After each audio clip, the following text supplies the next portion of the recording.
सत्य वचन, अमर वचन, जीवित वचन, दिव्य वचन, सत्य वचन, अमर वचन, जीवित वचन। साई दा बामा बनी दा बामा बगरे रे सा नी रे सा नी रे सा नी रे सा नी रे सा। दिव्य वचन, सत्य वचन, अमर वचन, जीवित वचन, दिव्य वचन, दिव्य वचन।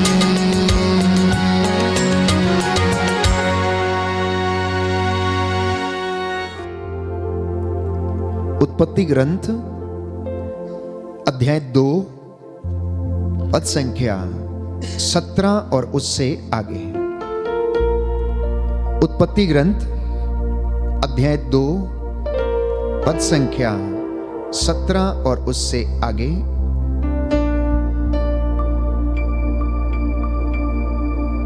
सोलह से हम पढ़ेंगे। प्रभु ईश्वर ने मनुष्य को यह आदेश दिया, तुम वाटिका के सभी वृक्षों के फल खा सकते हो, किंतु भले बुरे के ज्ञान के वृक्ष का फल नहीं खाना, क्योंकि जिस दिन तुम उसका फल खाओगे तुम अवश्य मर जाओगे। प्रभु ईश्वर ने मनुष्य को यह आदेश दिया कि तुम वाटिका के सभी वृक्षों के फल खा सकते हो, किंतु भले बुरे के ज्ञान के वृक्ष का फल नहीं खाना, क्योंकि जिस दिन तुम उसका फल खाओगे तुम अवश्य मर जाओगे। जिस दिन तुम उस वृक्ष का फल खाओगे तुम अवश्य मर जाओगे। इसके विपरीत एक दूसरा वचन हम पढ़ेंगे। उत्पत्ति ग्रंथ अध्याय 3 पद संख्या 1 और उससे आगे। ईश्वर ने जिन जंगली जीव जंतुओं को बनाया था उनमें सांप सबसे धूर्त था। उसने स्त्री से कहा, क्या ईश्वर ने सचमुच तुमको मना किया है कि वाटिका के किसी वृक्ष का फल मत खाना? स्त्री ने सांप को उत्तर दिया, हम वाटिका के वृक्षों के फल तो खा सकते हैं, परंतु वाटिका के बीचों बीच वाले वृक्ष के फलों के विषय में ईश्वर ने यह कहा है कि तुम उन्हें नहीं खाना, उनका स्पर्श तक नहीं करना, नहीं तो मर जाओगे। सांप ने स्त्री से कहा, नहीं, तुम नहीं मरोगी। ईश्वर जानता है कि यदि तुम उस वृक्ष का फल खाओगे तो तुम्हारी आंखें खुल जाएंगी।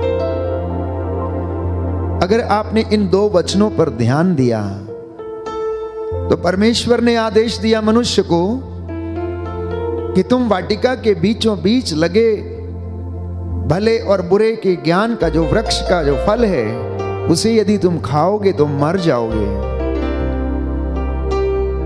शैतान इसके विपरीत आता है और स्त्री से कहता है, उसका मन भटकाता है कि तुम नहीं मरोगे।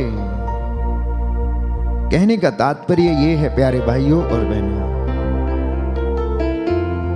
कि परमेश्वर ने मेरे और आपके लिए भले की योजना बनाई, जैसा कि बाइबल हमें बताती है, लेकिन शैतान जो गिरा हुआ फरिश्ता है, जिसे आसमान से नीचे गिरा दिया गया है, जिसने परमेश्वर के विरुद्ध विद्रोह किया, वो आकर मनुष्य के लिए योजना बनाता है और कहता है कोई बात नहीं, तुम ये करो, कुछ नहीं होगा, तुम नहीं मरोगे। तो ये वचन 2 बातों को प्रमाणित करते हैं और वो ये हैं कि शैतान भी इंसान के लिए क्या करता है? योजना बनाता है, योजना बनाता है। और वो योजना कैसी है? उसे गिराने की, परमेश्वर से उसका मन भटकाने की, क्योंकि उसकी लड़ाई परमेश्वर से है। वो परमेश्वर से ईर्ष्या करता है, उसकी ईर्ष्या के कारण ही वो स्वर्ग से नीचे फेंक दिया गया। जो लोग बाइबल नहीं पढ़ते हैं, उन्हें मालूम नहीं कि शैतान कौन है, कहां से आया, कैसा है, क्यों वो शैतान कहलाया, ये लोग नहीं जानते हैं। प्रियजनों, बाइबल जो परमेश्वर का वचन है, एक ऐसी किताब है जिसमें जीवन के हर क्षेत्र के विषय में लिखा गया है, जो हमारे पूरे जीवन की एक एक बात को बयां करती है। छोटी से लेकर बड़ी बात तक बाइबल हमें बताती है और हमारा मार्गदर्शन करती है। इसलिए जो लोग बाइबल नहीं जानते, उन्हें नहीं पता कि शैतान कौन है, उन्हें नहीं पता कि शैतान क्या करता है, उन्हें नहीं पता कि शैतान की योजनाएं क्या हैं। और बाइबल इसके विषय में बताती है कि चोर चुराने, मारने और नष्ट करने आता है, और शैतान भी यही करने के लिए आया। इसलिए जब लोग परमेश्वर की ओर अभिमुख होते हैं, उसका वचन पढ़ने लगते हैं, तो इस इब्लीस नामक फरिश्ते को जो स्वर्ग से फेंक दिया गया था, उसे पता है कि लोग यदि वचन पढ़ना शुरू कर देंगे तो मेरी बात कोई भी नहीं सुनेगा और मैं उनको कुछ भी नहीं कर पाऊंगा। इसलिए प्यारे भाइयों और बहनों, वो इंसान को गिराने की योजना में रहता है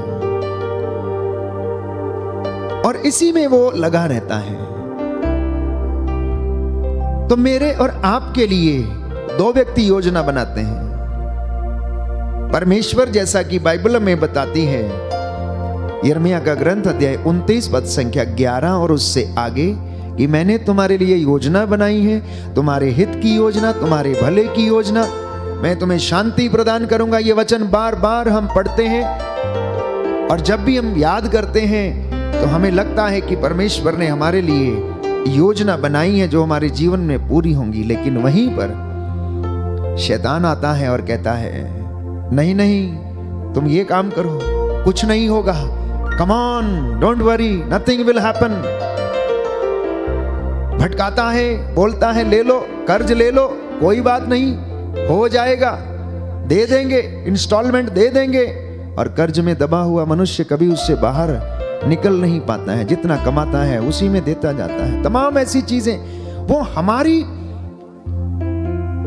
जो इच्छाएं हैं उनको बढ़ाने लगता है, जिसके तहत हम जाल में फंसते जाते हैं। हमारे जीवन में संतुष्टि नामक जो चीज है उसे समाप्त कर देता है और हमारा मन जो है विकृत हो जाता है और हम बहुत सारी चीजों को पाने की कोशिश करते हैं। इतना ही नहीं, बाइबल में बताती है कि शैतान कुछ चाहता है,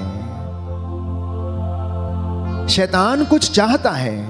और क्या चाहता है? पत्रस के पहले पत्र अध्याय 5 में हम पढ़ते हैं कि शैतान दहाड़ते हुए शेर के समान विचरता फिरता है, घूमता रहता है कि किसे और कब फाड़ खा जाए। ये उसका काम है। इसलिए लड़ाइयां लगवाना, झगड़े लगवाना, ये उसके लिए बहुत आम सी बात है।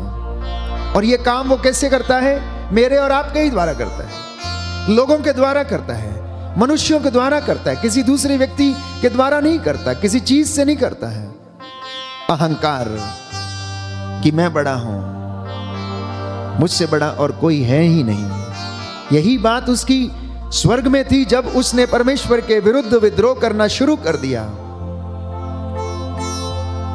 अब निर्णय करना मेरे और आपके ऊपर है, क्योंकि शैतान तो हमारा मन परमेश्वर से भटकाना चाहता है, उसकी बातों से हमारे मन को वो भटकाना चाहता है,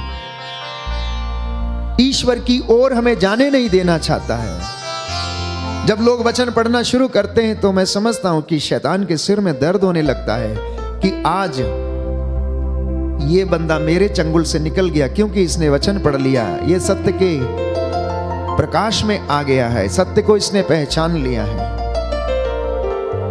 इतना ही नहीं, वो आपके पारिवारिक जीवन को नष्ट करता है, दाम्पत्य जीवन को नष्ट करने की कोशिश करता है, लेकिन जब उसमें सफल नहीं होता तो अटैक बच्चों पर कर देता है, अटैक बच्चों पर कर देता है।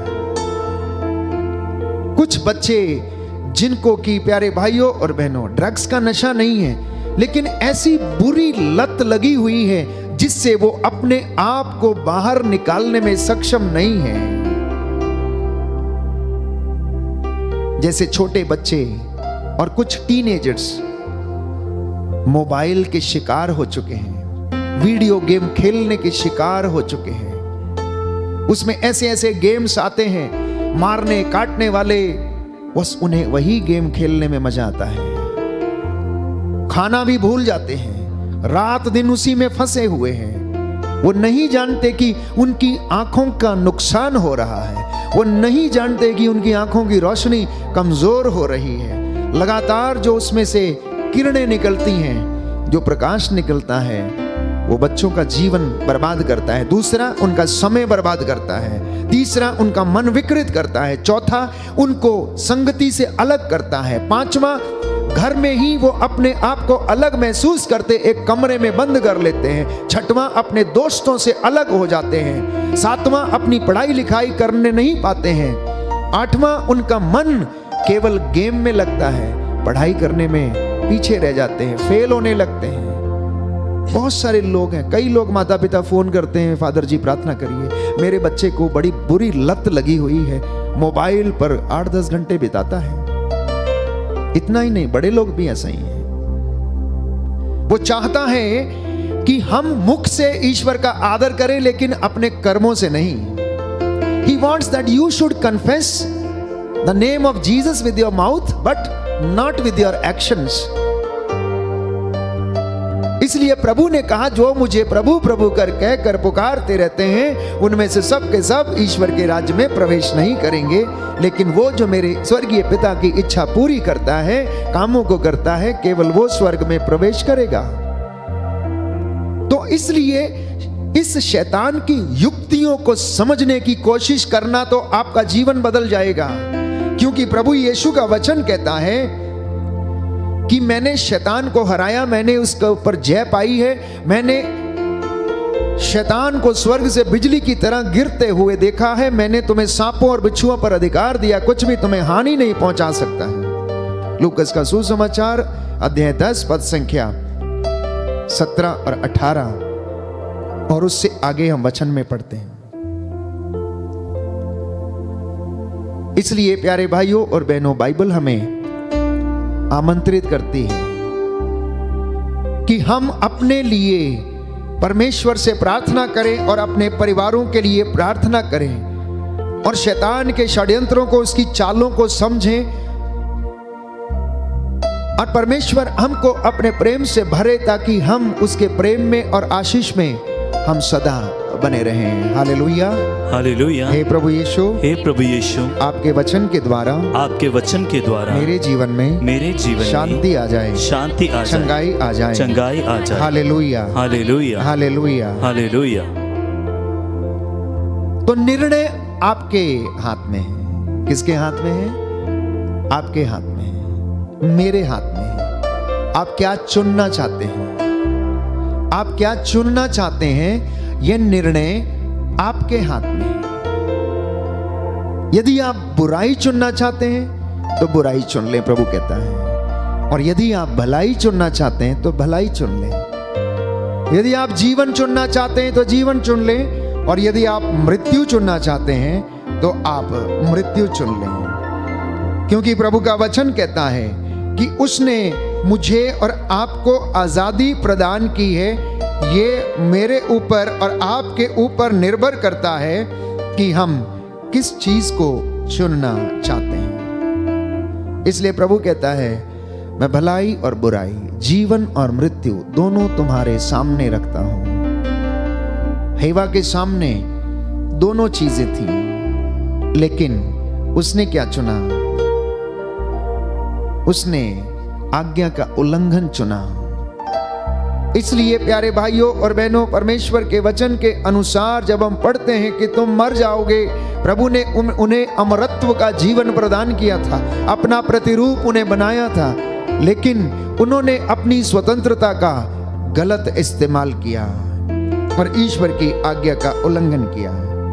प्रवक्ता ग्रंथ अध्याय 15 पद संख्या 14 और उससे आगे, ईश्वर ने प्रारंभ में मनुष्य की सृष्टि की और उसे निर्णय करने की स्वतंत्रता प्रदान की। वचन क्या कहता है कि परमेश्वर ने सृष्टि के आरंभ में मनुष्य की सृष्टि की और उसे निर्णय करने की स्वतंत्रता प्रदान की। अब ये निर्णय करना आपके और मेरे ऊपर है कि हम स्वतंत्र हैं। प्रभु कहता है स्वतंत्र हैं।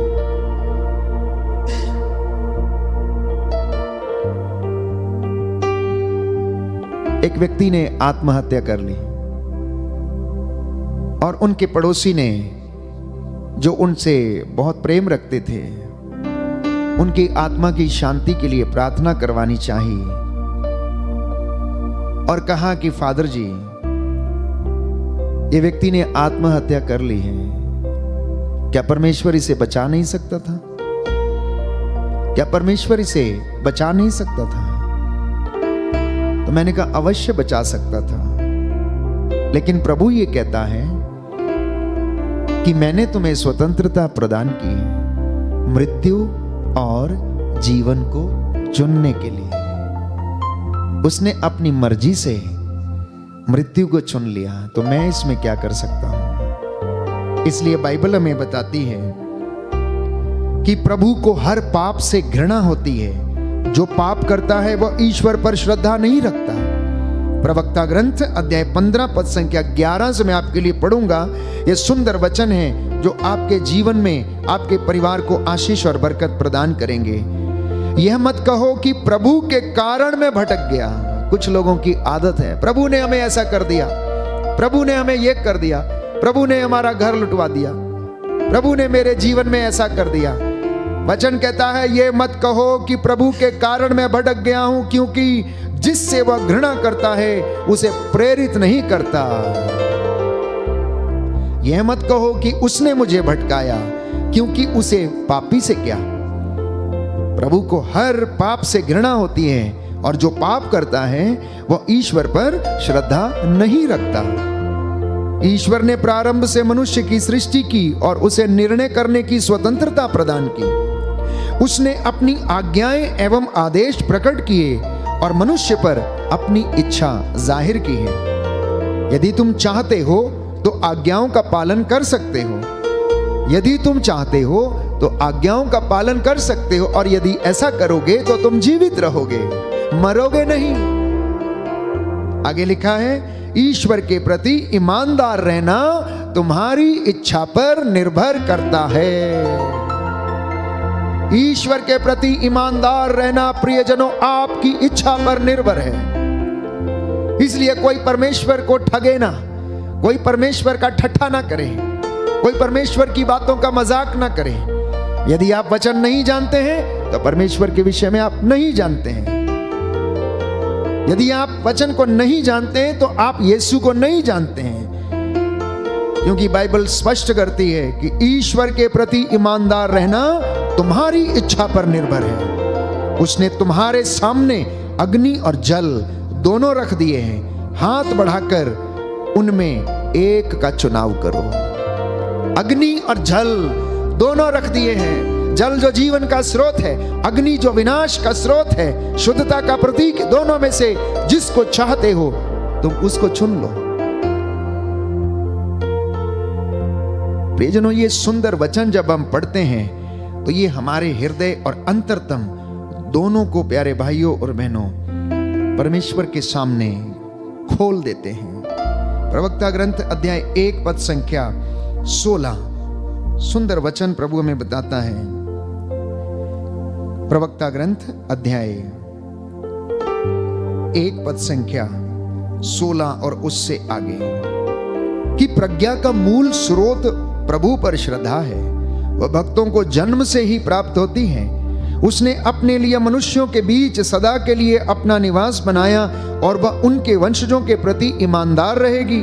प्रभु पर श्रद्धा ज्ञान सम्मत धार्मिकता है। धार्मिकता हृदय को सुरक्षित रखेगी और उसे प्रसन्नता एवं आनंद प्रदान करेगी। Hallelujah, hallelujah. हे प्रभु यीशु, हे प्रभु यीशु, मैं इस वचन को मैं इस वचन को अपने जीवन में अपने जीवन ग्रहण में करता हूँ। ग्रहण करता हूँ। Hallelujah, hallelujah, hallelujah, hallelujah, hallelujah, hallelujah. आइए प्रभु यीशु, आइए प्रभु यीशु, मेरे जीवन में, मेरे जीवन में, मेरे परिवार में मेरे परिवार में अधिकार लीजिए। अधिकार मैं लीजिए। आपकी आराधना करता हूँ, मैं आपकी आराधना करता हूँ, आपकी महिमा गाता हूँ, आपकी महिमा गाता हूँ, आपकी जय जयकार करता हूँ। आपकी जय जयकार करता हूँ। Hallelujah, hallelujah, hallelujah, hallelujah, hallelujah. Hallelujah. तो आज का जो वचन जो प्रभु हमें देना चाहता है वो ये है कि मैं और आप चुने कि हमारे लिए क्या अच्छा है और क्या बुरा है। ये परमेश्वर का वचन जब हम पढ़ते हैं तो ये हमारी जिंदगी की हकीकत को बयां करता है। कई लोग इसको पढ़ना नहीं चाहते हैं क्योंकि ये हमारे जीवन की किताब को हमारे सामने खोल देता है। When you read this word of God, you should cross check your life with this. You should cross check your life with this. आपने सुना होगा, देखा होगा और जानते होंगे कि जब हवाई जहाज उड़ाने के लिए पायलट अपने क्रू के साथ जहाज की सवारी करता है और कैबिन में जाता है तो कुछ क्षणों के लिए रनवे में जाने से पहले वो एक एक चीज को चेक करता है।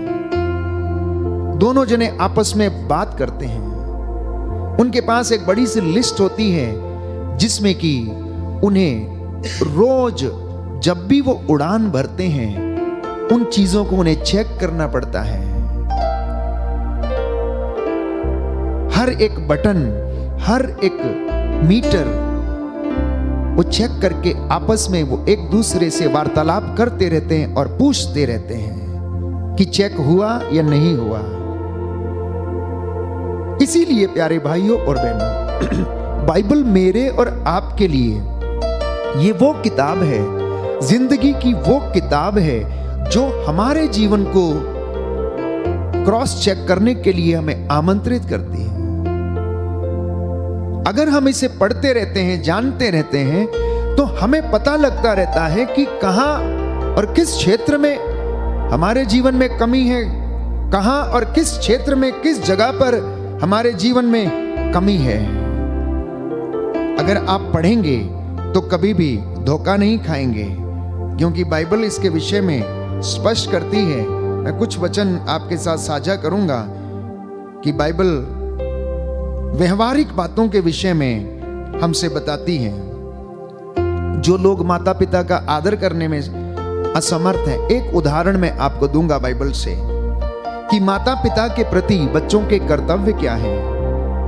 तो प्रवक्ता ग्रंथ अध्याय 3 पूरा चैप्टर इसी के विषय में है। पुत्रों, पिता की शिक्षा ध्यान से सुनो, उसका पालन करने में तुम्हारा कल्याण है। प्रभु का आदेश है कि संतान अपने पिता का आदर करे। उसने माता को अपने बच्चों पर अधिकार दिया है। जो अपने पिता पर श्रद्धा रखता है वो अपने पापों का प्रायश्चित करता है। लोग पापों का प्रायश्चित करने के लिए स्नान करने जाते हैं, तीर्थ करने जाते हैं, पुण्य करने जाते हैं, लेकिन घर में बुजुर्ग का आदर करने में असमर्थ हैं।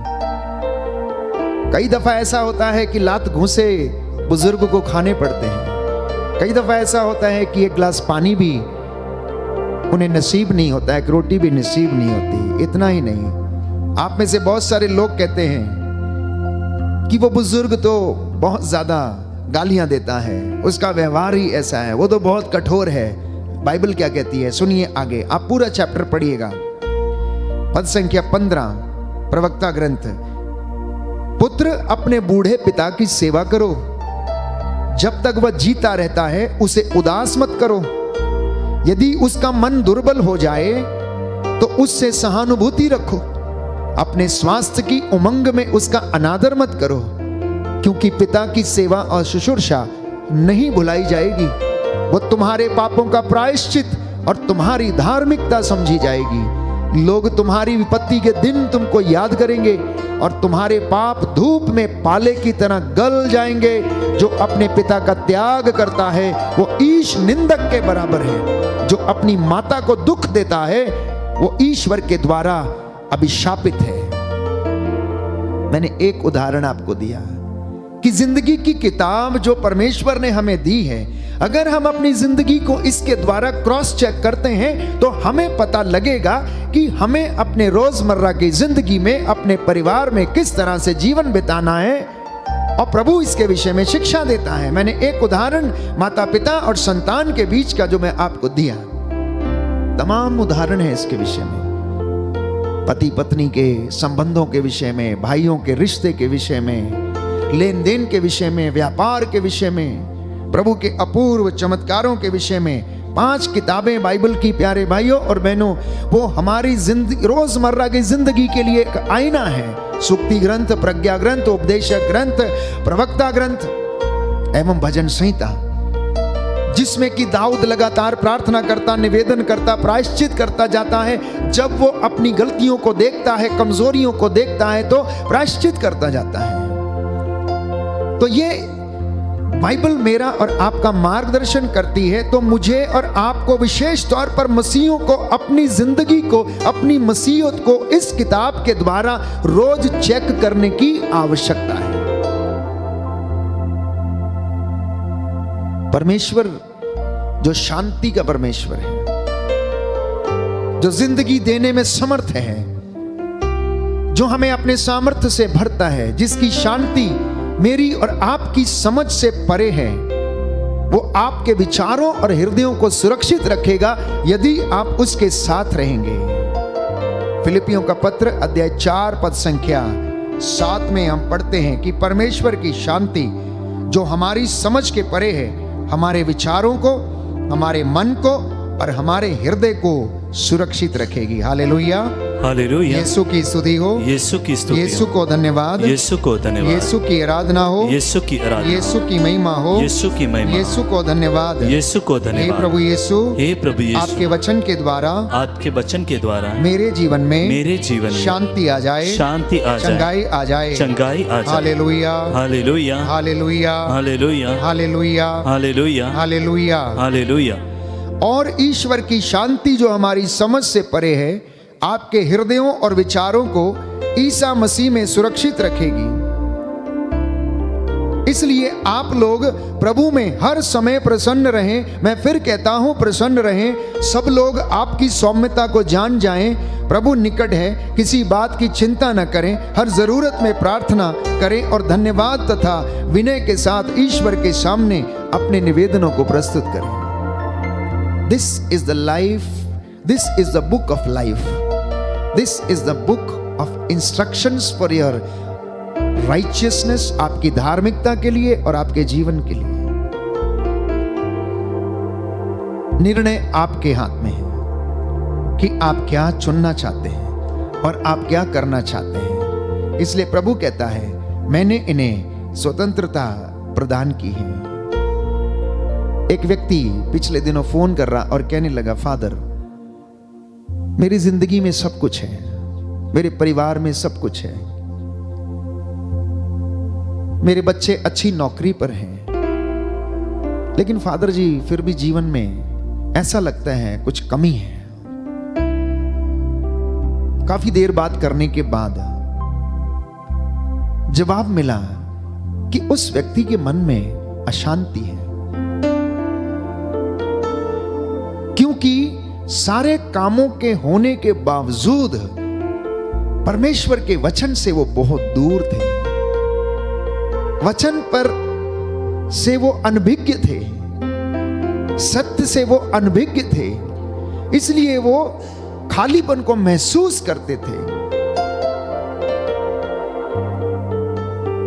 आप लोगों ने टीवी पर बहुत सारे चैनल्स में लाफ्टर चैनल्स के प्रोग्राम देखे होंगे। जिन्होंने सर्कस देखी है वो जानते हैं कि एक जोकर का काम क्या है। जोकर का काम है 3-4 घंटे तक लोगों को हंसाना, लोगों को हंसाना, और वो यही काम करता है। पर क्या आप जानते हैं कि उस जोकर की जिंदगी कैसी है? वो अपनी जीविका अर्जित करने के लिए आपको हंसाता है, अपने बच्चों का पेट भरने के लिए वो आपको हंसाता है, वो 2 वक्त की रोटी कमाने के लिए मेहनत करता है। शायद मैं और आप उसके जीवन की दूसरी हकीकत को नहीं जानते हैं। कई बार हमारे जीवन में भी ऐसा ही है। हम दिखते तो बहुत अच्छे हैं, हम लोगों के सामने प्रकट अपने आप को ऐसा करते हैं कि जैसे सब कुछ अच्छा है, लेकिन हमारी हकीकत क्या है जिंदगी की, ये शायद लोग नहीं जानते। और बाइबल हमें बताती है कि हम एक आवरण को ओढ़ कर रहते हैं, हम एक ऐसा आवरण पहने हुए हैं जो हमें हकीकत से रूबरू नहीं होने देता है, सत्य से रूबरू नहीं होने देता है। इंसान इसी होड़ में लगा हुआ है, इसीलिए वो स्वार्थ में गिरता जाता है। दिखने में तो अच्छा है, पहनावा अच्छा है, लेकिन मन में शांति नहीं है। घर में गाड़ी है, मोटर है, बंगला है, पैसा है, बच्चे हैं, लेकिन शांति नहीं, क्योंकि प्रेम नहीं है, आदर सम्मान नहीं है, क्योंकि घर में यीशु नहीं है।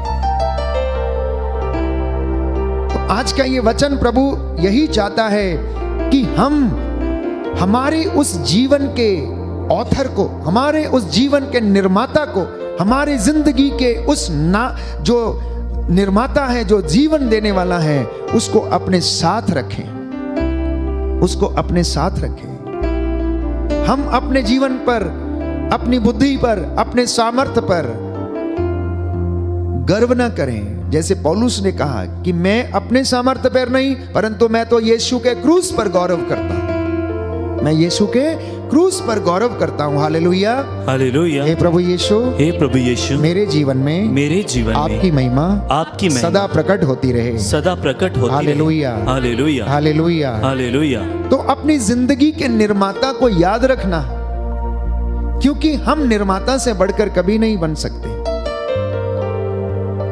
इस दुनिया में, संसार में साइंस ने तरक्की की, वैज्ञानिकों ने नई नई तकनीकों को इजाद किया, मशीनरियों को बनाया। इसी तरह जो कारें, मोटर, इंजन और सब देखते हैं, ये वैज्ञानिकों की वो खोज का नतीजा है, जिसका इस्तेमाल आज मैं और आप करते हैं। एक दिन 4 मित्र एक गाड़ी को रिपेयर कर रहे थे, सुबह से शाम तक लगे रहे। बहुत बड़े इंजीनियर थे, बड़ी यूनिवर्सिटी में पढ़कर आए थे, लेकिन वो उस गाड़ी को रिपेयर करने में असमर्थ रहे। जब थक गए तो संध्या के समय उस रास्ते से एक बुजुर्ग निकलता हुआ नजर आया, और उसने इन 4 युवकों पर दृष्टि दौड़ाई और उनसे पूछा, आप लोग परेशान क्यों हैं? क्या मैं आपकी कोई सहायता कर सकता हूं? तो उन्होंने सोचा कि ये बुजुर्ग है, ये हमारी क्या सहायता करेगा, लेकिन फिर भी थोड़ा समझाने के बाद वो मान गए, और उसने कहा कि मैं इस गाड़ी को ठीक कर सकता हूं। उसने कहा, आप? उसने हाँ में हाँ मिलाई, और थोड़ी ही देर में उसको गाड़ी को ठीक कर दिया। ये 4 युवक जो इंजीनियर थे, जो अपने आप में बड़े मैकेनिक थे, अपनी बुद्धि पर उन्हें बड़ा नाज था, वो देखकर आश्चर्यचकित हो गए और पूछने लगे, आप आखिर हैं कौन? आप आखिर है कौन? उन्होंने जवाब दिया, बच्चों, मेरा नाम हेनरी फोर्ड है। जो गाड़ी तुम रिपेयर कर रहे हो, इसका जनक, इसका निर्माता, इसका बनाने वाला मैं हूं। इसलिए प्यारे भाइयों और बहनों, परमेश्वर जो हमारा निर्माता है, वो हमारी जिंदगी की हकीकत को, हर दुर्बलता को, हर चीज को जानता है।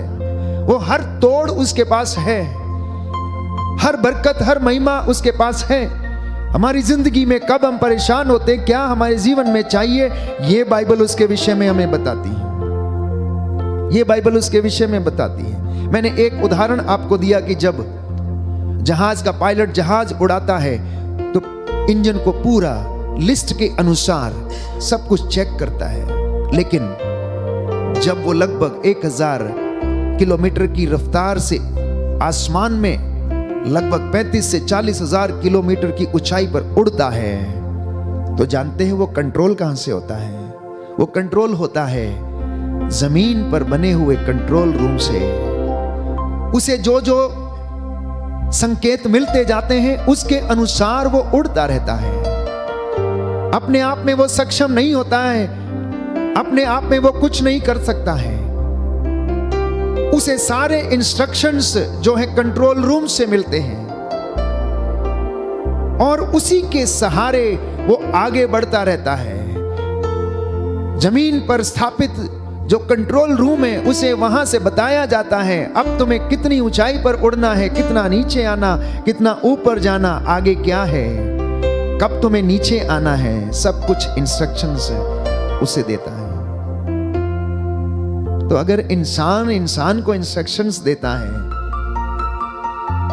जमीन पर रहकर आसमान में उड़ने वाले को इंस्ट्रक्शंस देता है, तो क्या मुझे और आपको अपने निर्माता के इंस्ट्रक्शंस सुनने नहीं चाहिए? क्या उनके आदेशों का पालन नहीं करना चाहिए? यदि आप नहीं करेंगे तो प्यारे भाइयों और बहनों, हम भटक जाएंगे, नष्ट हो जाएंगे। जैसा कि परमेश्वर ने कहा, यदि तुम वृक्ष का फल खा लोगे तो तुम मर जाओगे। यदि तुम वृक्ष का फल खा लोगे तो तुम मर जाओगे। आज के ये वचन प्रभु ने हमें दिए हैं। आइए हम शांति के परमेश्वर के साथ रहें, उसे अपने साथ रखें। जब वो हमारे साथ रहता है तो हमें एक पहचान मिलती है और प्रभु हमें आशीष और बरकतें प्रदान करता है। आज का वचन मेरे और आपके जीवन में 100 गुना फल लाए। हम अपनी जिंदगी में उन बातों के लिए माफी मांगें जाने अनजाने में जो हमारे जीवन से घटित हो गई। प्रभु हमें चंगाई प्रदान करे, आशीष प्रदान करे। आमीन।